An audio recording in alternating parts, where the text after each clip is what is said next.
Si vous examinez le rapport militaire sur ce qui s'est réellement passé à bord de l'USS Liberty, il s'agissait clairement d'une attaque tragique commise par erreur. Il y a eu des messages interceptés, d'accord? Le pilote à la tour de contrôle. Mais c'est un drapeau américain, c'est un navire américain. La tour de contrôle, suivez vos ordres. Suivez vos ordres.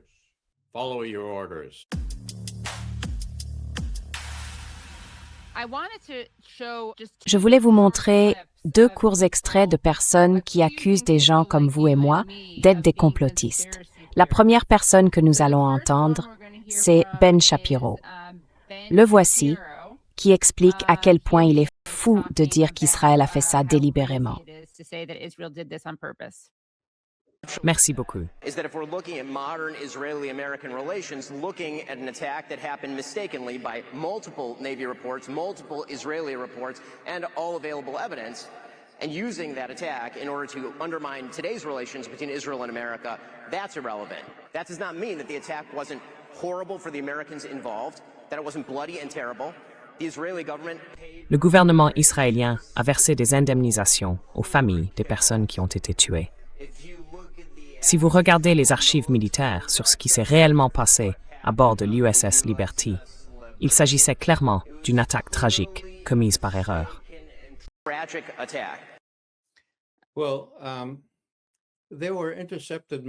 Eh bien, il y avait des messages interceptés, d'accord? Le pilote au contrôle.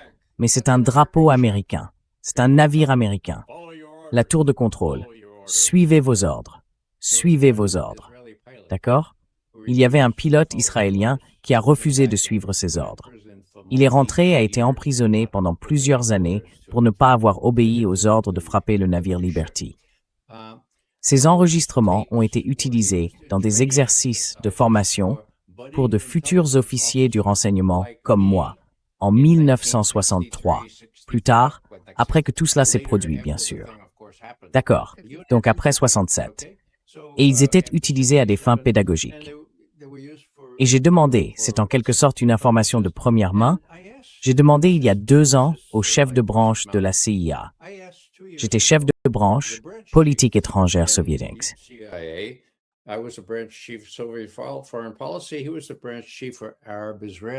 Il était chef de section pour les affaires arabo-israéliennes. Et je lui ai dit, Dick, qu'est-ce que tu penses du Liberty, de l'administration et de gens comme Shapiro qui continuent de nier ce qui s'est passé? Il m'a répondu, écoute, on avait ces enregistrements, non? La NSA a beaucoup d'enregistrements là-dessus. On les a vus. Des milliers de personnes les ont écoutés au moment des faits. Donc s'ils n'existent plus, c'est parce que la NSA les a détruits. Bon, c'est difficile de se rapprocher davantage d'une source directe. Il y a beaucoup d'autres éléments qui montrent que c'est exactement ce qui leur est arrivé. Enfin, parlez aux gens qui ont survécu. Ce sont des gens qu'on a maintenus à l'écart depuis 67. J'ai compté les années.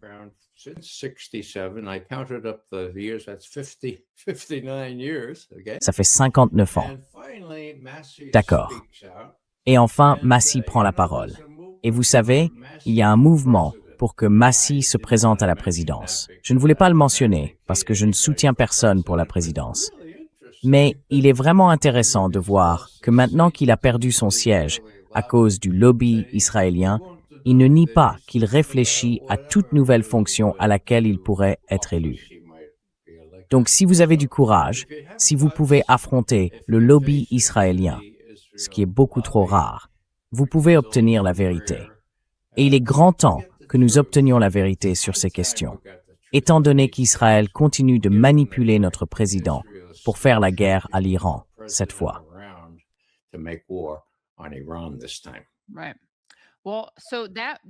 D'accord.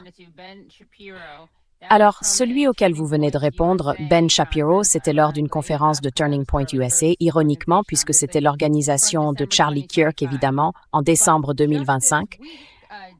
Mais cette semaine même, Jeremy Boring, l'ancien PDG de The Daily Wire, qui est aussi associé à Ben Shapiro, a lui aussi qualifié de théorie du complot l'affirmation selon laquelle Israël aurait délibérément ciblé l'USS Liberty, et un peu plus sophistiqué. Donc, je veux vraiment que vous vous répondiez.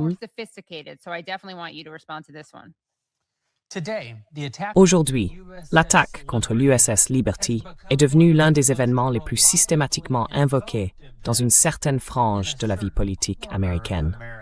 Elle n'est pas invoquée dans le deuil, mais comme une arme. Oh mon Dieu, je déteste ça. C'est tellement injuste. Regardez ce chien. Je déteste quand de mauvaises personnes ont un chien mignon. C'est vraiment difficile pour moi. Enfin, c'est comme une dissonance cognitive parce que j'adore ce chien et lui essaie de s'en servir comme d'un bouclier canin. D'accord. L'USS Liberty a été un argument majeur dans les soi-disant guerres Groyper contre Charlie Kirk. Cette instrumentalisation s'est encore aggravée après l'attaque du Hamas contre Israël, le 7 octobre 2023. Tucker Carlson y a consacré plusieurs épisodes de son émission. Candace Owens a invité un survivant pour faire avancer le récit complotiste. Thomas Massie, un membre du Congrès, dont la rhétorique envers Israël et les Juifs américains est devenue de plus en plus hostile, particulièrement depuis sa récente défaite électorale, prévoit de prendre la parole au Congrès pour faire de la démagogie sur cette question. Aujourd'hui, toute une petite industrie de l'indignation est consacrée à l'USS Liberty. Certains affirment Même ça, regardez ce chien, pardon. Enfin, mon chien, si je parle, il ne dort pas. Il est attentif, il écoute ce que j'ai à dire, et peut-être même qu'il aboie. Bon, pardon. Toute une industrie artisanale de l'indignation s'est développée autour de l'USS Liberty. Certains affirment que l'attaque était délibérée. D'autres vont encore plus loin, en prétendant que toute l'opération était une fausse bannière, une opération clandestine conçue pour tuer des innocents et faire en sorte que quelqu'un d'autre, en l'occurrence l'Égypte, soit tenu responsable. C'est devenu l'une des façons les plus respectables de promouvoir un sentiment anti-israélien. Et pour les nombreux complotistes qui affirment qu'il s'agissait d'une fausse bannière menée avec la coopération des États-Unis, c'est aussi un moyen de haïr l'Amérique. Une théorie du complot se distingue d'un complot par le fait qu'elle est impossible à réfuter. Des complots, il s'en produit tout le temps. Les puissants commettent des fautes. Les faibles aussi.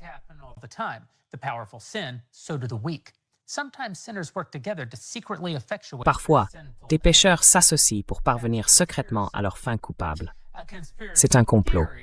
Une théorie du complot, c'est tout autre chose. Elle commence là où les preuves s'arrêtent. Elle prend des questions sans réponse et les traite comme si c'était les réponses. Elle prend les lacunes dans nos connaissances et les traite comme des preuves. L'USS Liberty est un exemple douloureux de ce mécanisme. 34 Américains sont réellement morts. Un allié des États-Unis a réellement tiré sur un navire américain. Les survivants ont réellement été maltraités par un gouvernement désespéré de sauver la face après une tragédie embarrassante. Tout cela est vrai.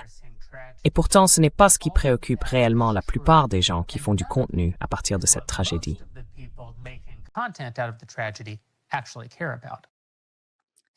Donc c'était un accident, dit-il. Oui, oui, intentionnel.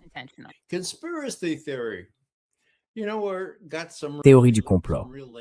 Vous savez, on a de sérieux arguments. En 1963, les gens avaient de vrais doutes sur la façon dont John Kennedy avait été assassiné. Quand la commission Warren a été constituée pour enquêter sur tout ça, Warren et LBJ ont choisi Alan Dulles, le chef de la CIA, pour diriger la commission. Enfin, pour être à la tête de la commission, choisir tous les témoins et tout ce genre de choses. Des gens comme moi ont dit « Attendez une seconde. Alan Dulles détestait Kennedy. Kennedy l'avait limogé parce qu'il l'avait trompé lors de la baie des cochons. Alors allô? Je veux dire, c'est quoi ce genre de truc? Et devinez ce qu'a dit Alan Dulles. Théoricien du complot. Ces types sont des théoriciens du complot. Conspiracy theorists. These guys are conspiracy theorists. Well, yeah, because there was a conspiracy, for God's Eh bien oui, parce qu'il y a eu un complot, bon sang. Comme cette théorie du complot sur l'assassinat de John F. Kennedy. Je veux dire, les gens peuvent faire comme si ce n'était pas réel. Et à l'époque, les enjeux étaient encore plus élevés, non? Et maintenant, nous savons. Vous savez, je dirais simplement ceci là-dessus. Les gens se plaignent en disant « Oh, la CIA n'a toujours pas publié tous ces documents. » C'est vrai, mais nous en avons assez maintenant. Nous savons exactement ce que la commission Warren avait, ce qu'elle a fait et quelles étaient ses instructions. Nous avons tout ça par écrit et des gens ont écrit des livres là-dessus. James Douglas, par exemple. JFK est l'indicible. C'est suffisant.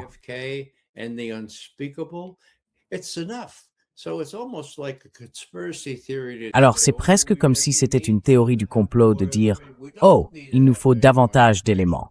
On n'a pas besoin de davantage d'informations. » Le peuple s'est exprimé et les preuves ont été rassemblées. Il a été tué par les mêmes types, Alan Dulles et les autres, la CIA, l'armée qui coopérait avec eux, même certains membres des services secrets. Et J. Edgar Hoover était aussi au courant. D'accord, maintenant vous m'appelez complotiste, mais je peux le prouver, parce que des gens qui ont étudié tout ça bien plus en profondeur que moi l'ont démontré de manière concluante. Donc cette histoire de théorie du complot, franchement, ça m'irrite. Et je suis irlandais, alors ça m'énerve un peu. Oui, d'accord. Eh bien, tant que ça ne vous pousse pas à boire.